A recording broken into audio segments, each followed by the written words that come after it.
ñeneen ñi bu lay tontu ñoom bon duñ la tontu économiquement dañuy wax ne dafa soxor parce que dañu liñ ko lu mu jógee premier ministre moo tax ba léegi dafa mer fan nga teg na le Sénégal sous ajustement structurel.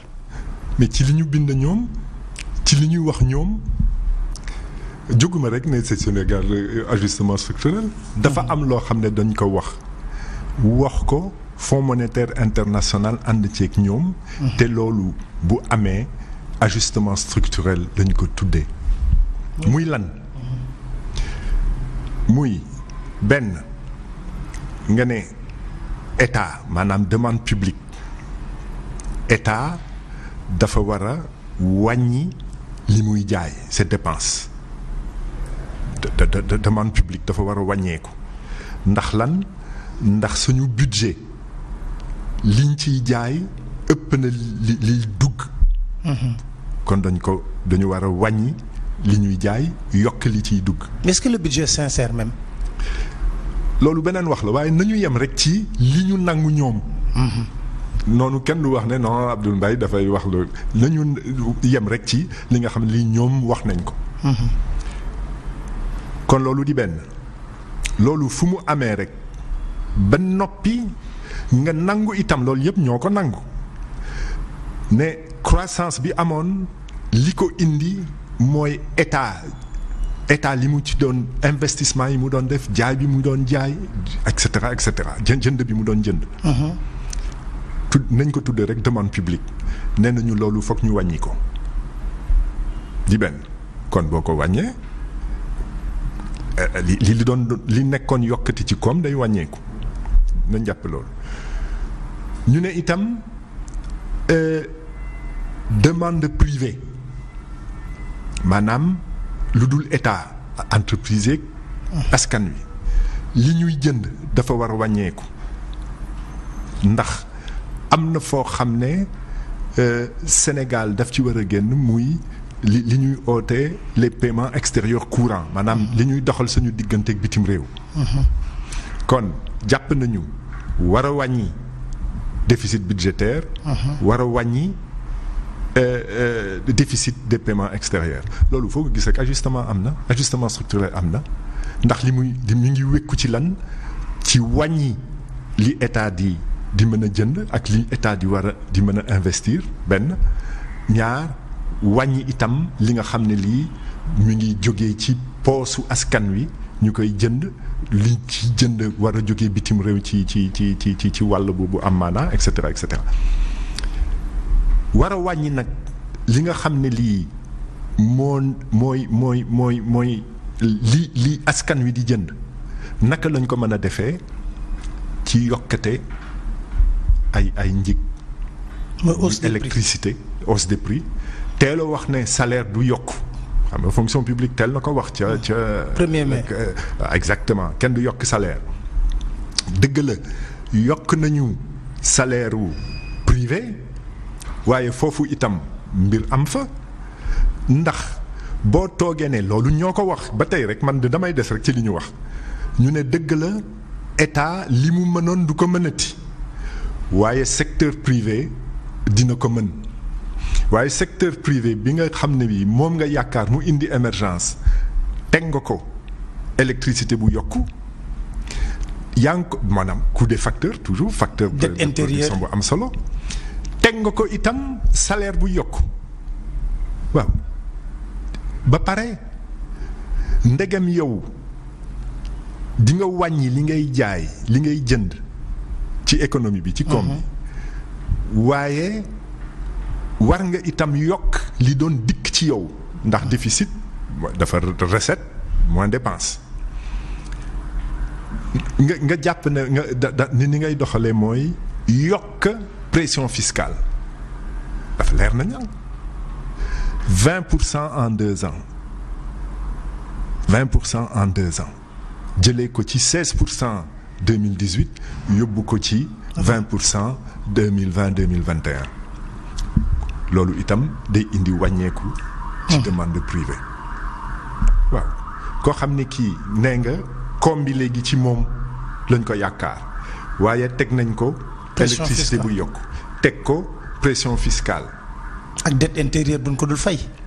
loolu dette intérieure bu ñu ko dul fay dëgg la loolu tam am na ndax da ngay toog bu fekkee ne yaa ngi fay bor boo lebee leb ba fees dell. Fonds monétaire international bi nga yaakaar bu ñëwee moom liggéeyam mooy li nga xam ne lii ameel nga ko bitim réew mooy jiitu. li ci des moom nga débrouiller dina la wax sax ne la bon fayal ñi nga ameel fii waaye day xam xëll ne loolu mënul ne kon secteur privé boobu ñu teg loolu yëpp ba pare war a yaakaar moom. mu yore croissance non loolu waxu caaxaan. mais ñoom lu tax kon ñuy wax ne ñoom ils ont une croissance soutenue bu ñu maintenir 6,3% musta am ci Sénégal pourquoi ak croissance boobu. waaye croissance boobu kan moo ko dund kan moo ko gis croissance boo xam ne man de ci li ma yaakaar xëy na sax am na wàll bu ci am waaye croissance boo xam ne da nga ciy jël 1000 milliards lu xaw a mat 1000 milliards dugal ko ci TER. ñu ne waaw ndegem loolu dépense la yokk na indi na croissance ana croissance su TER gis nga njëriñam. non TER dawagul sax. gis nga njëriñam amul croissance boo xam ne da nga ne gerte gi jëlee naa ko ci 700 000 tonnes wala lu néew indi ko ci 1,4 million tonnes ana 1,4 million tonnes arachide gerte ana mu fan la am. nga ne jógee na ci ceeb boo xam ne yóbbu nañ ko ci autosuffisance alimentaire léegi sax ñemeetuñu ko tudd moom waaye amoon na fi yóbbu nañ ko ci autosuffisance alimentaire dugub bi fa tabar fakala benn la woon waaye léegi ñaar la ci loolu lañ ko wekk de boo leen ne anam ne non béykat yi lekk nañ ko lekk nañ ko maanaam ba pare nag génnee ci croissance boo xam ne àgg na 6% 7%. dañu war a bàyyi di waxu caaxaan te nangu ne askan wi sonn na benn seet lan mooy mën a faj loola dëgg te génn ci ay stratégie économique mooy li nga xam ne li mooy war a indi koom ba pare jógee ci gouvernement. yoo xam ne mi ngi wékku ci xaaral ma indi bii projet. dénk ko tubaab yeeg naar yi ñu liggéey ko noonu bu booba lan dara croissance bi daal bu amee. njëriñu ñeneen lay doon waaye du doon njëriñu. mais le président dit que mi ngi lay tooñ sax 31 décembre mooy ba nga waxee ne amul vision mu ne non comme mu ne est-ce que gumbawul moo tax ak gisatul sama vision léegi. mais xam na juum nag ndax vision. du gis. vision mooy gis-gis. bokkul vision. dëgg la gis-gis à long terme. voilà vision moom da nga koy wax ak booy jënd ji lunette. ñu seet sa vision waaye vision boo nekkee njiitu réew boo nekkee njiitu gouvernement loolu gis-gis la du gis. gis ak gis-gis bi nag. mën nga gumba am gis-gis ndax gis-gis xel la c'est important. kon yaakaar naa ne xaw na. dafa juum xaw na juum foofu. waaw moom toujours di défend que niveau d'endettement bi ngeen di dénoncer c'est soutenable. gis nga dégg naa ñu oote fonds soxna si jiite tey Fonds monétaire international. Alassane Ouattara bu Côte d'Ivoire toog mosoon na fi ne directeur Afrique Fonds monétaire international waaye dama leen déglu ma ne waaw mais ñii an na ñuy wax ñu ne waaw ci endettement waruñu ko yemale ci 70% du PIB ndax mën na dem ba 100% te du wàññi dara mën na dem ba 150% te du wàññi dara mais wax nañu dëgg. waaye xam nga endettement kañ ngay jàpp ne ëpp na la doole mooy li nga jàpp yow war ko doxal mënatuloo ko war a doxal leneen jiital fay sa endettement te foofu la ñu toll tey ajustement structurel bi nga xam ne Fonds monétaire international nangu nañu ci gunge ba ñu mën a continuer di lebaat ak di am loo xam ne gouvernement dina ci mën a liggéey as tuut mais loolu mooy ajustement structurel mooy na ngeen jiital war a fay li ngeen ameel bitim réew muy ay dëkk muy ay banque c'est ça la priorité loolu nag bu amee yow daanu nga endettement bi mëtatu ndax économie bu amul dynamisme te suñu bos amagu ko koom bu amul dynamisme am na loo xam ne boo ko tegee day daal di nelaw 7% yi ñuy wax ne dinañ ci jot l'année prochaine du am yooyu waxu caaxaan la. xam nañ ko ñoom. du am du mën a du mënut a am lii nga xam ne tëral nañ ko yow boo ootee ci sa biir plan d'émergence nga ne damay wàññi les coûts des facteurs maanaam damay wàññi électricité nañ ko wax. damay wàññi njëgu électricité foog ñu wàññi les coûts des facteurs ndax émergence mën a am yaa ko wax yaa ko bind yaa ko nangu te loolu képp koo xam ne jàng nga as tuut économie bu fekkee ne jàpp nga war a gën a gaawal koom-koom foog nga jaar ci loolu. mais boo jëlee loolu teg fële indi électricité bu yokk am na lu tax nekkatuloo ci sa stratégie yaa ngi jiital leneen yaa ngi jiital lan fay bor loolooy endettement non soutenable c'est déjà non soutenable nañu bàyyi di naxaate nañu wax dëgg. ñu wax ci wàllu bonne gouvernance parce que yéen loolu moom pétrole bi déposé ngeen plainte boobu ba léegi est-ce que mën nañu expliquer processus bi ak procédure bi foo leen ci toll parce que j'ai comme l'impression que ça ne bouge pas. wax nga dëgg ça bouge pas te vraiment mais dëkk bi day dem ba mu def la ree daal. gis nga dañu oote d'abord. appel à témoin. 2016 non xaaral am na lu jiitu 2016 la bind président de la République lettre ouverte ndax xamoon naa ne li xamoon naa li na la ñëw ma ne ko attention man ak yow am na décret boo xam ne signé nañ ko décret boobu signé nañ ko ci kaw rapport boo xam ne mi ngi jógee ci ministre bi yor pétrole. ba woon Aly Ngouille Ndiaye. Aly Ngouille Ndiaye waaye nag rapport bi am na loo xam ne enquête naa ko ba gis ko ci kaw information bu dikk ci man xibaar bu dikk ci man li ci nekk du dëgg.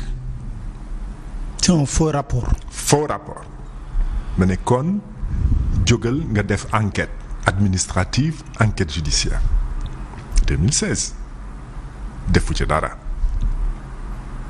ma bind début 2018 bind procureur de la République ne ko waaw dégg naa la ci télévision nga ne Khalifa Sall di nga ko topp ndax yow ku laal alelu Sénégal da nga koy topp et cetera et cetera ma ne ko lii itam am na bindoon naa ci président de la République maa ngi koy porter à ta connaissance di la ko xamal lii kon am na solo. nga def ci dara defu ca dara BBC jóg wax li muy wax. ñu ne ay appel à témoin. est-ce que gëmoon nga appel à témoin boobu yow. nga ne. gëmoon nga ko appel à témoin. man xamoon naa ne du dem fenn. waaye li ci amoon solo mooy li ma xamoon yépp man dem naa wax leen ko. wax nga leen ne faux rapport moo am. lépp li ma leen bàyyil. ëpp na téeméeru paas. dama bind sama rapport teg ko ci seeni loxo. ci biir loolu. képp ku yore boobu dossier ma leen bàyyil li ngay jiital mooy faux usage de faux en document administratif du leneen balaa leneen di ñëw mu am corruption nag ak yooyu yëpp waaye lépp mu ngi door ci faux décret rapport bu faux ak rapport IGE bi aussi. waaw loolu yëpp dafa ñëw rek tegeeku waaye li wóor ba wóor mooy ndax loolu itam IGE lal na ko IGE confirmé na ne li information yi nekk ci kii bi c'est du faux. c'est du faux ñu toog ñu ne bi mu demee ca au niveau du parquet bi enquête bi jeexee oo nañ ma itam. waaye li ma ci gis li ma ci dégg mooy. faux ak usage de faux feeñul fenn kenn jàpp ko. kenn retenirul loolu. kenn retenirul loolu te nag dañ ko njortoon ci biir congrès de la renaissance démocratique ba loolu indi woon ndax xam nga ñoom dañuy doxal boo xam ne comme dañu yaakaar ne ay borom xel lañu waaye dañ leen ciy jiitu seeni xalaat yëpp dañ leen ciy jiitu jógoon nañu congrès renaissance démocratique ne yow Abdoul Mbaye ak Mamadou Lamine Diallo bi nga xam ne bii député la te ñu jàpp ne c'est un député qui représente le peuple moom askan wi moo ko tax a jóg. na ngeen taxaw yow Abdoul Mbaye ndax signé woon nga kon bokk nga ci mbir mi. ak Mamadou Lamine Diallo ndax askan wi moo koy tax a jóg en tant que député ngeen ànd déposer plainte pour faux usage de faux ak corruption ak constitution de partie civile maanaam ñun ñu taxaw ci. na ngeen góorgóorlu ba li nga xam ne lii génn na Sénégal dellu si ci Sénégal 21 juillet lañ ko def ba tey ba sànq Pape Alé dégguñu ci dara suñu avocat jóg na lu ëpp ñetti weer ci gannaaw bind chambre d'accusation ndax doyen des juges li mu def tegu ko fenn dafa violer la loi dafa war a oote engagé procédure bi waaye mi ngi tëdd ci dossier bi chambre d'accusation itam. naka noonu suñu avocat nag ñu ngi pousse ba tey ñu ngi seet. mais gëm nga ne mbir boobu dina mës a leer. xëy na du Sénégal lu tey waaye bés dina ñëw. mais gars yi ñu ne lu leen mere dafa foo dajee benn kii ci benn aéroport waxtaan ak ñoom ay documents est-ce que c'est vrai. di waxtaan ak kan. ñu ne dossier bi. waaw BBC. waaw lu tax gars yi gënoon la ci solo ñu ne information yu bari yow yaa ko wax gars yi. non loolu amul. loolu amul. waaw boo wax nga dëgg naa. voilà am na benn aéroport. boo dajee voilà. nañ ma wax ban bés. voilà loolu xam nga aéroport moom ñoom yaa ngi tukki. aéroport yaa ngi ak sa billet. mën nga interroger ay compagnie ak yooyu. nañ ma wax bés ba. loolu amul. loolu amul ah non loolu amul. alors dégg nañ la tamit nga wax ci wàllu CREI nga ne leen CREI kenn du ko fi jëlee. waaw mais gis nga parce que ñoom dañoo bëgg a moytu CREI wala. Pape Alé. waaw CREI mooy lan. mooy cour de répression de l'enrichissement illicite. waaw nga ne da nga ko bëgg a dindi maanaam répression de l'enrichissement illicite nga bañ. ñu xeex alal bu lewul nga bañ. peut-être forme bi lañ wax. voilà attention renversement des preuves. déet xaaral ma ñëw. kon nañu jëkk nangu ne xeex alal bu lewul bu jógee ci askan wa dem ca politicien walla fonctionnaire walla sax secteur privé loolu dañ ko war a xeex dañu war a seet naka la ñuy ñaar war nañ ko uti ji benn ki ko def yoon dal ci kawam. ñaar li mu jël dellu si ci réew mi ci réew mi waaye du ñu ànd ak CREI boo xam ne kumba am ndey ak kumba amul ndey lay doxalee. waaye loolu gis nañ ko feneen gis nañ ko ci cour d'appel ndax loolu war na indi ñu ne cour d'appel dañ koy dindi non dafa war a tegu ci yoon dox ci yoon ñu dellu si ci li ma la doon wax sànq. indépendance de la justice waaw góor waay ñaareel bi. CREI ni muy doxalee atte naa jeex na loolu itam. du yoon da nga am pour question. foog mu am recours. dëgg la première instance dogal na waaye mën naa am appel loolu di ñaar waaye ñun liñ ci teg mooy lépp loo xam ne am na ci système judiciaire bi ci yoon jëmale ko ci xeex. alal bu lewul. dañ ci war a dolli dara doyut. ça c'est important. alors laaj bu mujj bi mi ngi jëm ci wàllu éco ak CFA. gars yi ñu ne mais kenn xamul lan mooy position Abdoul Mbaye tantôt mu ne CFA bi baax na wala da gis naa nga génne ci communiqué pour repréciser sax li nga wax. gis nga li nga ma laaj am na solo ndax benn. am na loo xam ne man dama ko gëm. muy lan loolu muy Abdoul Mbaye li mu gëm mooy te loolu maa ngi la koy wax waaye 1982 maa ngi nekk biir banque centrale bind naa note lu jëm ci loolu benn CFA tur bi mën nañ ko soppi ndax am na ñu ko bëgg ñu bëgg ñu soppi ko te amul solo turu weccit moom amul solo nañ ko ndegem am na ñu ko bëgg soxla ko lool nañ ko soppi ñaareel bi toll nañu foo xam ne soxlawuñu garantie France ndax garantie boobu amul gis nga li ñuy wax ni garantie illimitée muy dellu si amul dafa amul loolu du Abdoul Mbaye moo bëgg ne nañ ko bàyyi dafa amul kon nañ ko génnee nañ ko dindi te buñ ko dindee doo amati ay représentants français ci biir conseil d'administration ci biir commission bancaire ci biir politique monétaire loolu soxlawuñu ko léegi nag mu am loo xam ne génn na ca 21 décembre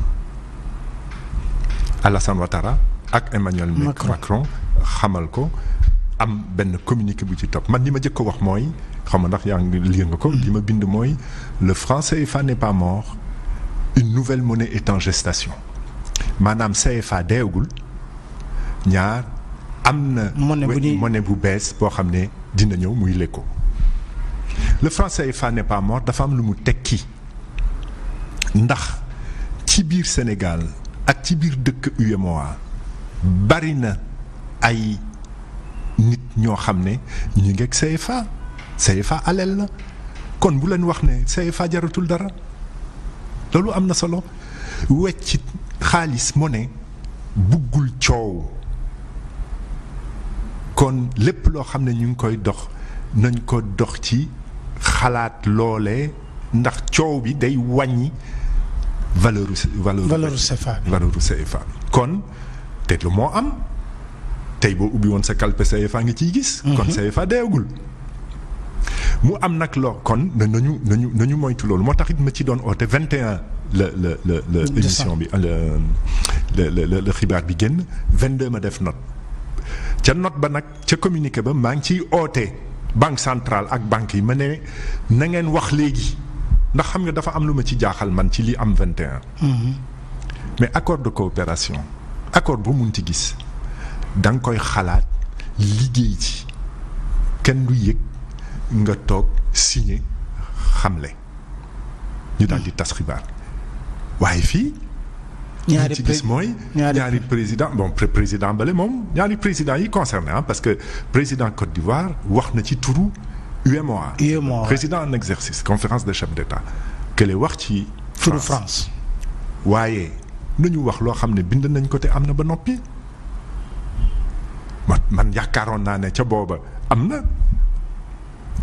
bay xaar accord bi ndax li ma gën a jaaxal mooy garantie bi nga xam ne soxlawuñu ko ba ciy dellu si nee nañu bàyyi nañ ko dina am ba tey waaye day doon garantie illimitée mais garantie illimitée amul fenn benn mënut a am ça c'est le banquier qui parle c'est pas possible ñaareel bi accord bi am depuis 1973 dañu war ko soppi garantie illimitée nekku ci concours de la France maanaam coupe France budget trésor français mën na jóg bu fekkee ne ñiy doxal CFA soxla ñu devise mu lebal leen devise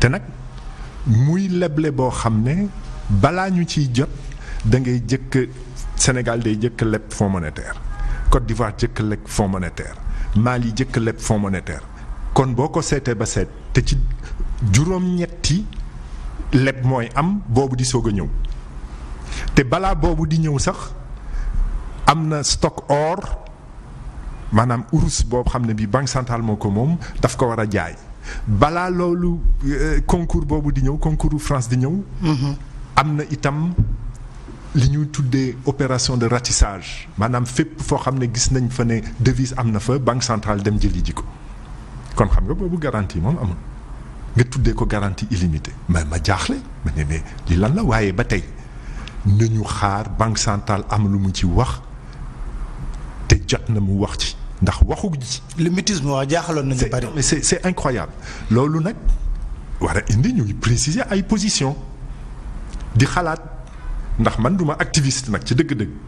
dinaa am sama position waaye itam je suis un politique dinaa xalaat li nga xam ne di mën na doon gaañ-gaañ ci alal boo xam ne mu ngi ci loxo askan wi. Très bien. Président maa ngi lay gërëm di la sant si ñëw bi nga ñëwoon tey jii ci biir émission bi di sant di gërëm mbokku téléspectateurs yi di leen dig daje àllarba incha allah ak beneen gan ci seen émission face à Pape Alé seen chaîne de télévision la Sen TV jërë ngeen jëf. Expert Group moo leen doon may seen émission face à Pape Alé.